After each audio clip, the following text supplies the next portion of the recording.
Hello and welcome back to another episode of Taking Control of Cancer, the podcast brought to you from the North East London Cancer Alliance. I'm Steve Bland. I think of this podcast as a bit of a how-to guide to help you overcome common myths, fears and barriers to cancer prevention, diagnosis, treatment and care. In this series, we try and give both patients and healthcare professionals tangible things that they and you can do to help when it comes to cancer, because while we know that not all cancers are preventable, there are things that we can all do that can make a real positive difference to the health and well-being of our family, our friends and our colleagues. Now, in this episode, I'm on the road again and I've come to Whipps Cross Hospital, and I'm lucky enough to get a bit of time with the hospital CEO, Dr Amanjit Jhund. Amanjit, welcome. I'll give you your full introduction because you're a Harvard-trained epidemiologist, a McKinsey alumnus, an entrepreneur, and you're a pancreatic cancer survivor yourself. You've gone from hospital leader to cancer patient and then back again. It's an amazing story and I want to get into it all. But I wonder if you could just, first of all, just tell me a little bit about this hospital, what kind of population it serves, a bit about this area and when you first started working here. Yeah, sure. So I started working here about 3 years ago. I'm a local resident myself, so I live in Wanstead, just down the road. So this is my local hospital. And here at Whipps, we are very much a local hospital for the community. You know, we're what you might term a district general hospital. So we provide a range of services, everything from A&E through to maternity, through to general surgery, and most of the medical specialties. We've got some areas of specialist provision on site, so things like our ophthalmology centre, where we provide eye casualty services to the whole of North East London. But really our population that we serve, it's about 500,000 or so, a mixture of people from Waltham Forest, Redbridge, West Essex, and it's older than the rest of North East London. So we see much more in the way of fragility. Older individuals come here, and as part of that, we're obviously specialised towards being a centre of excellence for healthy ageing, and that's where we opened up recently this year a new academic centre around healthy ageing with 3 new world-class professors. So at Whipps Cross, that's really what we're specialising in and where our clinical strategy takes us. In this podcast, we've talked a lot about the diversity of North East London. Do you have a very diverse population here in terms of cultural background, ethnicity and that kind of thing? So we do serve a very diverse set of backgrounds. Ethnicity is varied, but equally cultural backgrounds are very varied as well. Again, it's a slightly different demographic from that you'll see if you go to somewhere like Newham, for example, where again there's a different set of cultural backgrounds, but it's no less diverse for that. Okay, let's get into your story then. Professionally, let's start with that first. How did you end up in this role in this part of London? So it's a long and complicated story. So I started off my career as a doctor in the NHS. I studied and trained up in Edinburgh. Worked in the hospitals up there, then moved down to Leeds for my SHO years. Did many jobs, including did a job in oncology at the old Cookridge Cancer Centre before that was moved over to St James.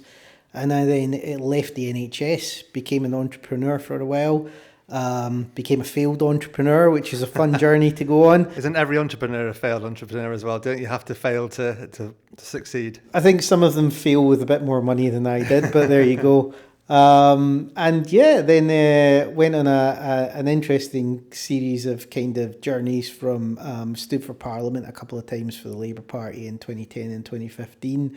Also then ended up joining McKinsey, doing a lot of work in terms of hospital transformation, working with people at the MOD on their medical services.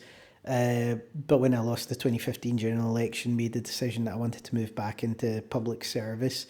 And moved back to the NHS, initially in strategy director roles, and then a job came up at my local hospital here as the deputy chief exec, moved into it and was then promoted into the chief exec role. So you'd done all these different things, you'd scratched a few itches. What was it that made you think, now I want to maybe do something a bit more settled, a bit more a bit more structured rather than kind of pushing doors in different areas. I'd say the job of a CEO isn't always very settled or structured. Yeah, maybe not settled or structured, but which is part of the joy. I think the key thing for me was just I'd always gone to the private sector to try to learn some of the lessons that we could bring back to the public sector, but my heart always lay with the NHS. I think it's been a huge part of what's driven me and motivated me over the years, including when I stood for Parliament. A lot of that related back to my belief in a free at the point of need health service.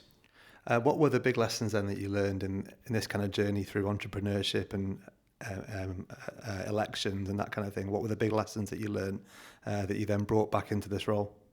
I think a lot about how to work iteratively and to not always seek perfection, but just to get started. So I think in medicine, you're often looking for either the perfect answer or the kind of textbook answer. And that's absolutely right, because what you don't want to do is jeopardize anybody's health. But I think very often in management roles, you don't have the certainty of the perfect answer. You just need to pick what's the right direction and move forward, and continue to iterate as you go. And I think actually that's been something I've learned, and I think has been very useful.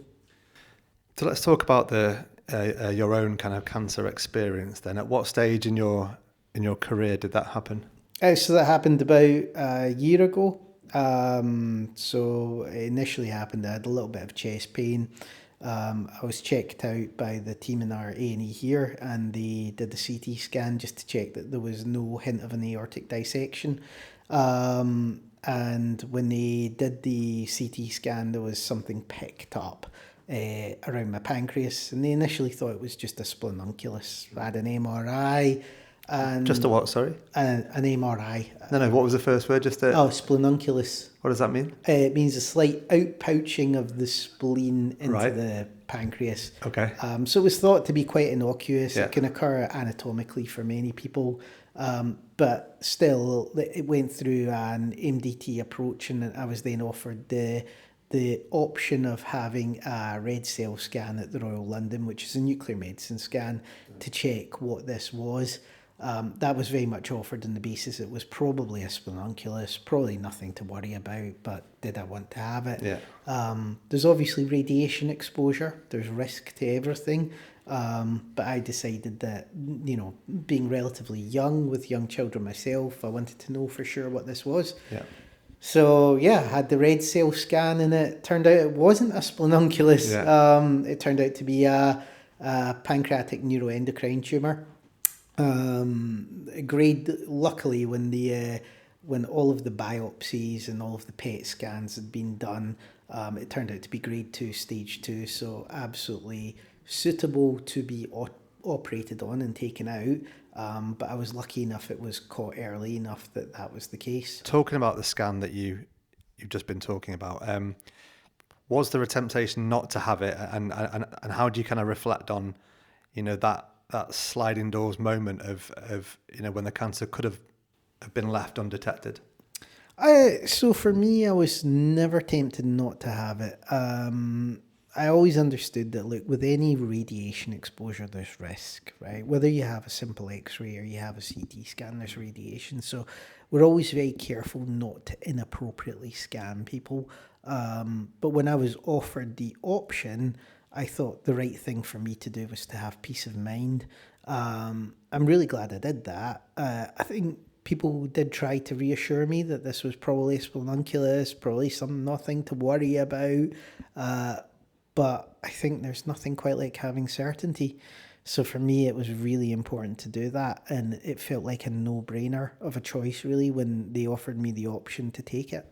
That goes kind of into, somebody sitting at home thinking, oh, this lump will be nothing to worry about. Do I need to go and get it checked out? Absolutely. I think the key thing is always get it checked out. Even if it's nothing, you'll find out. Get that reassurance. And if it is, you find out early. And the earlier you find things like mine, the more likely it is it can be treated, it can be removed, and the life can go on. How did it feel for you going from working in the NHS to all of a sudden being on the other side to being a patient? Yeah, I think it's interesting because it doesn't matter whether or not you understand the odds. And I studied epidemiology. I know much about medical statistics and odds. But once you've beaten the odds once in a really bad way, odds start to become very meaningless. So one of the things for me is I said to my wife, this is basically like winning the lottery in a really, really bad way. The chances of having one of these tumours is incredibly small. I think it's about 1 to 2% of pancreatic cancers are PNETs, or pancreatic neuroendocrine tumours.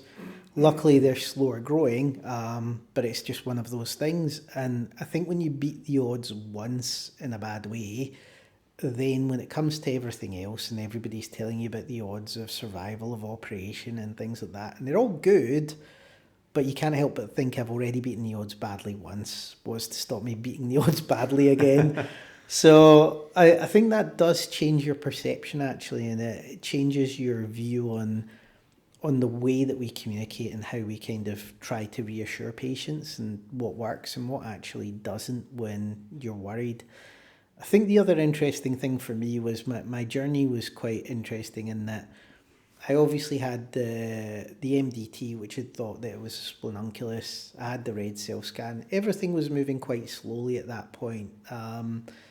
I even had my red cell scan rescheduled because the radioisotope wasn't available in order to do it the first time round. Nothing was urgent. Then suddenly the result comes back and it's not a splenunculus and it's possibly cancer. And at that point, you go into the 2-week wait pathway, and the pace that things move at just ramps up exponentially. I think in the course of 2 weeks at that point, I'd had my hormonal tests, I'd had my blood tests, I had a biopsy under endoscopic ultrasound over at Royal London. I then had my PET scan over at St Bart's to check there was no spread. All of that happened very rapidly, and then suddenly you're looking at them, what's your surgical plan? So I think we can underestimate the kind of the gear shift and the effect that can have on patients as well. And I think it's fantastic that the NHS is in a position to make that shift in care when it needs to, but it is quite jarring when it happens. Did you find it a problem with knowing too much? I sometimes feel that when somebody goes into the cancer pathway, some people like to ask a lot of questions, but I think you can possibly know too much and sort of start to second guess what people are telling you based on your knowledge. Did you find that maybe it was hard in a way just to accept things you were being told, or your own mind is using the information that you know already to interpret results in a different way, maybe, or think about things differently? Yeah, I think that's a good point. I think what you end up doing is you read into people's reactions or what they say in a slightly different because you've way. been in that situation, or you understand what's the critical point. Yeah. So for me, I knew that with all my tests, probably the one that would really matter was my PET scan at St Bart's, because if that came back and didn't show any degree of spread, I was probably going to be all right. They could probably cut it out and I'd be done with it.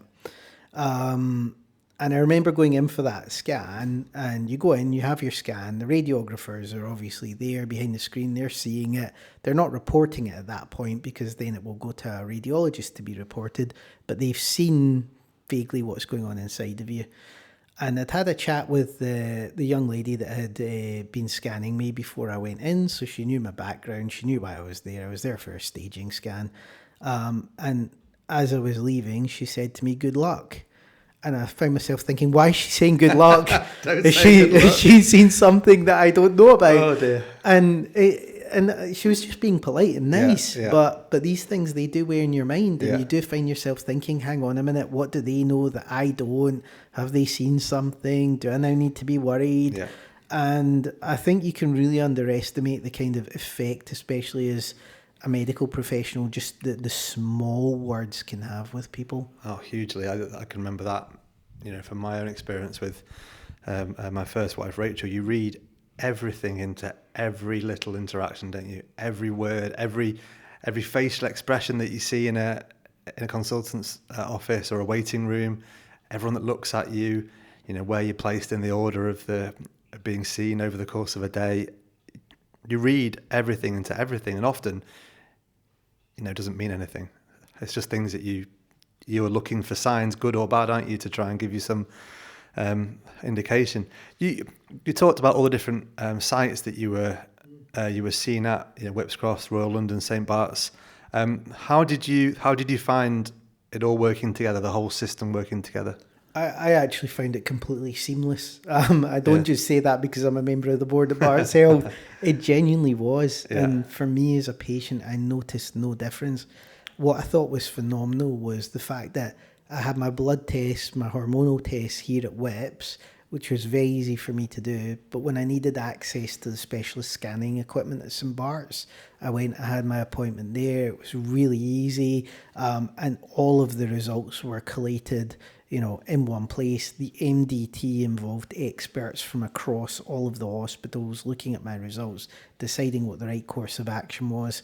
And then when it came to my surgery, I had that done at the Royal London.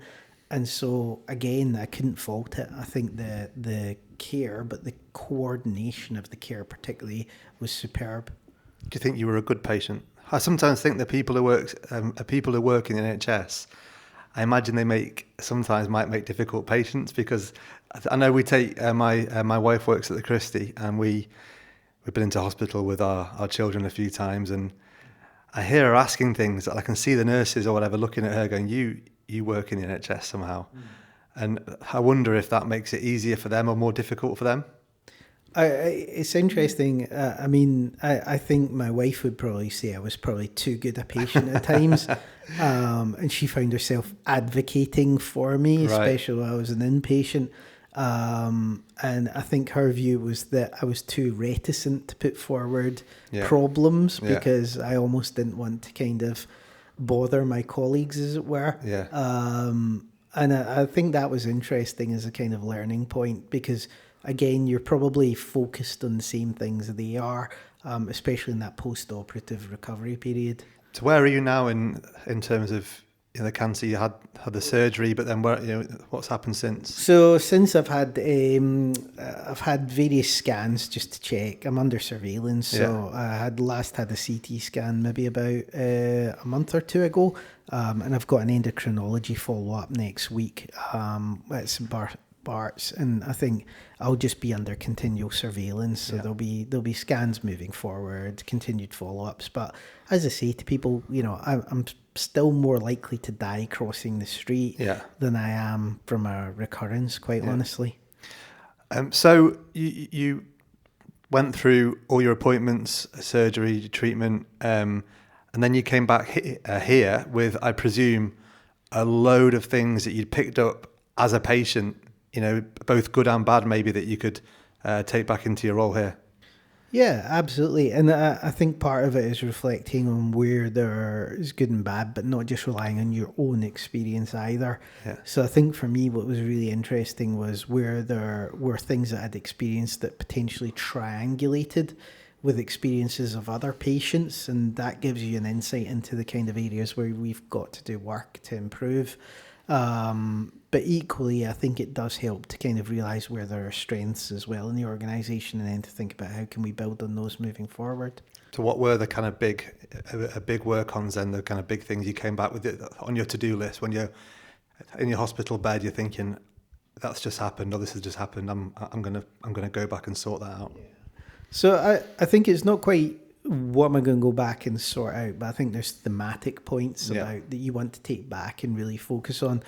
So number one for me was, again, it's always interesting as a patient. You always see angles that you don't from a clinician perspective. And I think it's very easy either as a clinician or in management to get sucked into thinking you understand the entirety of the picture, and you don't. And I think that's why co-design, and especially co-design around strategy or co-design around solutions, is so critical. So I think for me, it really galvanised that point about actually what we need to do is work hand in hand with our patients and our partners across the system to co-design much of what we're doing.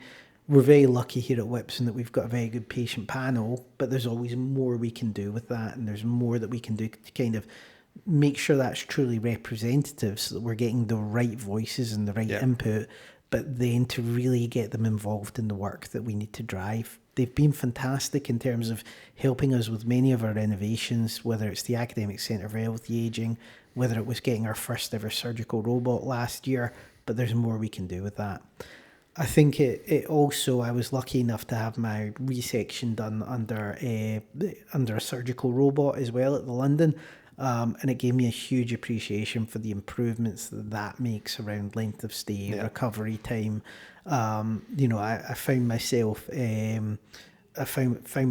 just up, able to walk, able to mobilise so much faster.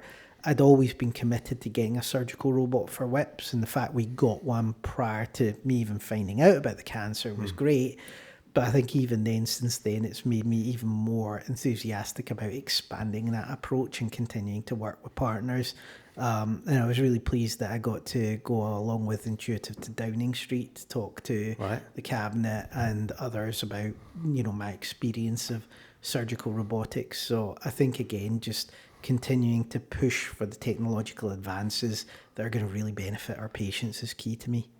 It's a bit cliche, but has it changed you in terms of your kind of outlook on life, and has that then impacted your working life?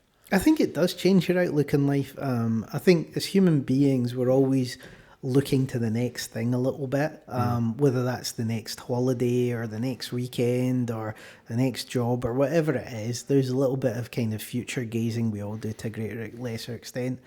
I think it just refocuses you on the fact that, like, you don't know what's around the corner, so just enjoy today. And I often find myself just, even at times when it's difficult, you think, at least I'm not in that hospital bed, and at least I don't have a partially collapsed lung and I'm struggling to walk. And it really does kind of cheer you up, actually. So a lot of people will ask me how I'm doing. I'm saying, well, I'm not dead. Yeah. And they'll say, you can't say that. And I'll say, but actually, any day you're not dead's a good day. So, enjoy it. Absolutely right. Yeah, so I think it's helped me reflect on life a little bit like that.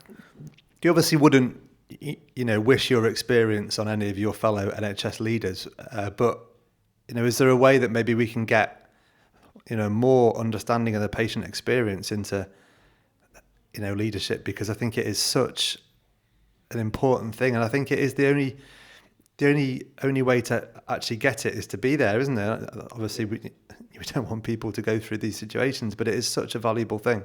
I agree completely. I think that for me is why it goes back to the importance of that co-design piece, because with the best will in the world, as you say, unless you've been through it, you're not really going to know.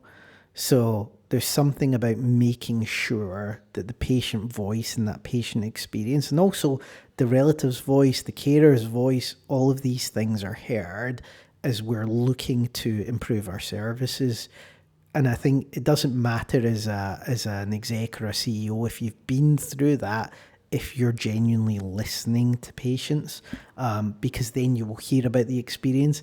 And if you're co-designing with them, you'll make sure their experience is reflected in terms of what you do moving forward. Yeah, it's so important, I think. It's just, there's so many things that even, myself, I wasn't a patient myself, but you just, I had zero experience of, some of the things we've been talking about, and it changes everything for you, really, doesn't it? I don't know how much you were involved in cancer care in your role before your own cancer experience, but have you found that you've inserted yourself a little bit more into certain things because of your experience? I was always quite involved. So as I say, I've worked clinically in oncology a long time ago. I think as a CEO, you're also responsible for particularly meeting the constitutional cancer standards, and they're a huge part of what we need to deliver here at WIPS. We are delivering, and actually you would look to deliver in any hospital. So I think cancer is always a really important part of that. I would say that the parts that I've probably, as it were, progressed my own involvement in is that bit around the advances. And for me, it's particularly key that, I think I can help to advocate for things like surgical robotics, across the country, because I've seen the benefits, I've felt the benefits. I want every patient to have that benefit.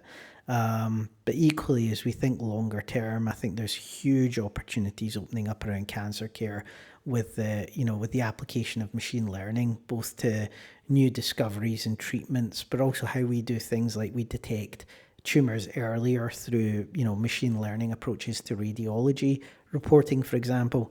So I think it's those areas I'm really keen in helping to advance, and that hopefully I can use some of my experience to do so. We've done around 30-ish episodes of this podcast. We've taken on all different topics. We've travelled around the area, around North East London. You've obviously experienced a lot of the system as well. What's your overall impression, of the North East London cancer ecosystem? I think it's excellent. Again, I might be biased here. That's okay. Bias is fine. But I found it incredibly responsive. I found the people I met very caring. I was lucky enough to have a phenomenal surgeon who did an amazing job in terms of saving my spleen. I can't fault the care at all. And yeah, I'm really pleased with it. Yeah. Let's talk about your job here then going forward. Since you came back, what have been your big priorities, and what are the big priorities going forward? Not just in cancer, generally. I mean, I think wherever you go in the NHS, I think in most places there are a couple of big things that always occupy people. I think number one of which, long waiters. So if you go back before COVID, it was pretty unheard of to have someone waiting over a year for treatment. Yeah. With COVID, we were talking about people waiting over 2 years or beyond for treatment. We've now managed to get those waits down to, we're talking about 65 weeks and trying to eliminate 65-week waiters. Yeah. It will then be going on to talking about eliminating 52-week waiters. Yeah. So we've still got some way to go before we get back to those kind of pre-COVID levels.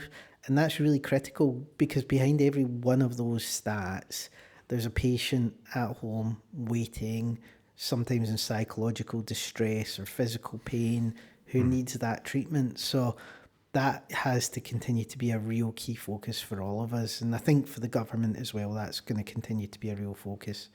I think number two is, for me, what we tend to call non-electives. So the people that come in as emergencies through our A&E. I think you couldn't have opened the papers last year without seeing the pressures that was having on many departments up and down the country. I think many people, including ourselves, had to have patients waiting in corridors because of the pressures in A&E. I'm really pleased to see that we've eliminated corridor care in the hospital now. Fantastic. And that's been through a lot of hard work. But it is something that we need to constantly kind of innovate, look at how we change care pathways on, so that we can continue to cope with the rising numbers of people who are coming to our front door seeking our help. I think in terms of other priorities, in terms of big strategic priorities, we're part of the government's new hospitals programme. So Whipps Cross itself, for your listeners, it was the last ever hospital I understand that Florence Nightingale herself was involved in the design of. Wow. Which gives you an idea of just how old the place is. Yeah. The building we're sitting in, the kind of London red brick building, is the building that she helped design. Right. But because of that, and because it's so old, it takes a lot to maintain it, and there are a lot of problems with the infrastructure. It's also very inefficient in terms of its layout as well. So much of that means we need to have a new hospital here at Whipps Cross. So continuing to advance that and continuing to make that push towards 21st century facilities for our patients is really key for me. And then the final part is, I think, especially as we think about that piece around healthy ageing, and how do we continue to build on the success of our academic centre for healthy ageing? How can we continue to work with community partners, whether it's nursing homes, local colleges, to really advance that agenda and act as an anchor institution at place? We've talked about COVID a few times on this podcast, and the lasting impact on all different parts of the cancer pathway. What sort of, you sort of touched on it a little bit there, but what kind of lasting impact are you seeing from not lasting, that's the wrong word, I guess, because it's not going to be lasting, hopefully. But what kind of longer term impacts are you still seeing from COVID? I think the waiting list impact, as I Yeah. say, was the big one, but I don't think we can ignore the fact that there are a lot of people out there suffering from conditions like long COVID, as well, where we're continuing to look after those individuals. I think that the other part of it for me is then it does come back to COVID itself is still out there and it still spikes at times. So there'll be times when we have increases in COVID rates, and that can affect staff. So we have higher numbers going off sick, but it also affects our patient population. And we have less side rooms because of the age of our estate than any other hospital in the Barts Health Group and probably any other across North East London. And that means coping with those spikes, whether it's flu, whether it's COVID, becomes harder. So a lot of that then leads to having to make decisions from an infection prevention control perspective in order to be able to safely treat patients. So COVID's still here. It still affects what we do, especially when it's pressurised from an emergency perspective. What's exciting you going forward? If we cast our mind the next 10, 15 years, you've talked about updating this amazing building. What else is exciting you about your role and I guess the wider healthcare picture? So I think we're at a really interesting inflection point in terms of healthcare. I think there's a lot of promise to machine learning. I don't think that's quite materialised yet, but I think it will in the next 5 to 10 years. I think when we think about the applications around personalised medicine, for example, and what that will then mean for individualised treatment, I think medicine's going to look very different in 10 years' time. I think that's exciting. I think it's got huge benefits for patients. I think faster diagnosis, earlier diagnosis and interventions got the potential to transform how we do things, allied to a more preventative approach, so a more upstream approach where we're trying to stop people from getting sick to begin with. And actually, I think we could see a very different health service and a very much healthier population. All of that's really exciting to me. So whether it's the personalised medicine part, whether it's thinking about things like surgical robotics for treatment, whether it's thinking about population health management and the applications of that for preventative care, I think we're at an enormous inflection point. And artificial intelligence too. We've talked a lot about that, haven't we, in this podcast? And that's gonna. I feel like we're only just touching the surface in terms of our use with that in not just cancer, but I imagine all different areas. Absolutely. So I tend to refer to machine learning because I feel, personally, I feel artificial intelligence is slightly overblowing it at this stage. I think it will come, true artificial intelligence. One of our guests the other week said it's neither artificial nor intelligent at the moment. So yeah, I think it's getting there. I think what we're really talking about is machine learning at this point, and the applications of it are phenomenal in certain areas, but it's not by no means universal yet. So that's why I go back to in things like radiology. There's huge gains to be had from the application of machine learning algorithms, which can potentially spot tumours, for example, at a much smaller level than the human eye will be able to. Much of that work still needs to be kind of developed, fully worked through, but it's going in the right direction, and I think it's got an exciting future. Let's just finish on a bit of insight into your specific role and kind of what you do. It's 2:45 at the moment on a Wednesday afternoon. What does your day, the rest of the day look like? What does your week look like? What kind of things does a CEO of a hospital get involved in an average week? Or is there even an average week? Is that not even a thing? I think there's probably not.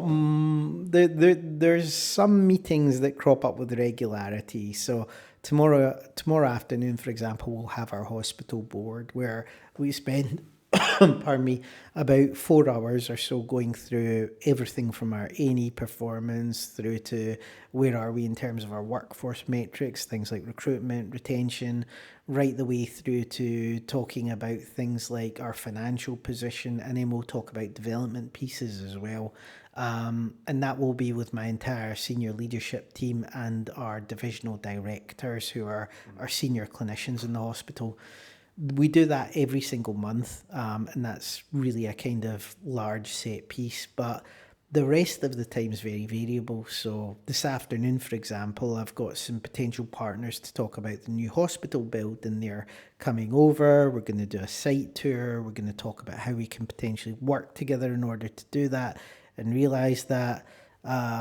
Tomorrow morning, I've got one-to-ones with some of my direct reports, but equally I'm also the senior responsible officer for some of the networks across Barts Health.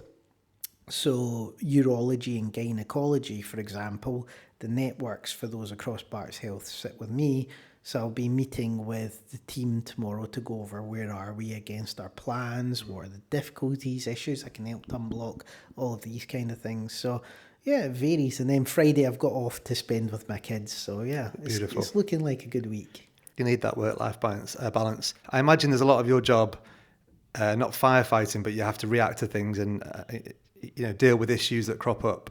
And how do you balance that against the need to be proactive and be thinking about making big changes going forward, the changes that you need to make? Yeah, I think that's more true of whips than almost anywhere else.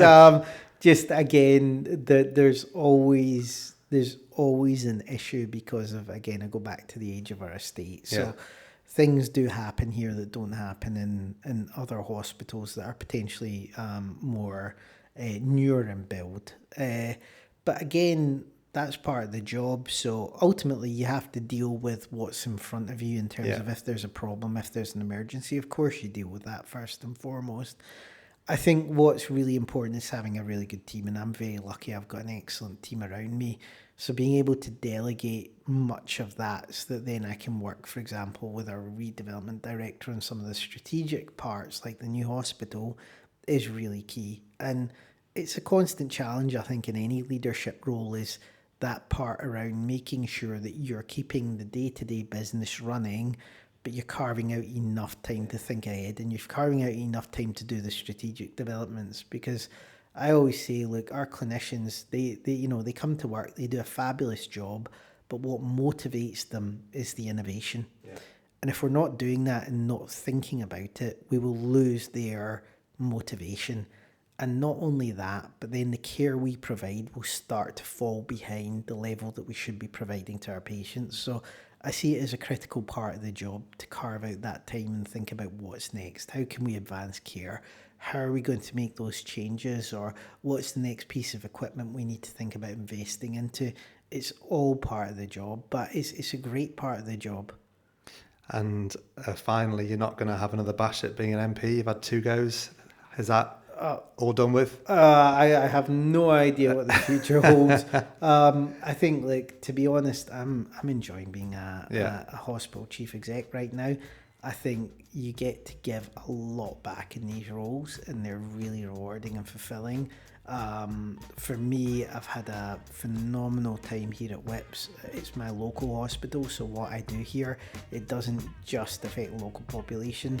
It's the care we provide to my family, to my kids, to my wife. So I'm deeply invested in this and making it the best it can possibly be. Wonderful. Well, thank you so much for having us. It's been great to meet you and hear a bit about the job. Thank you so much.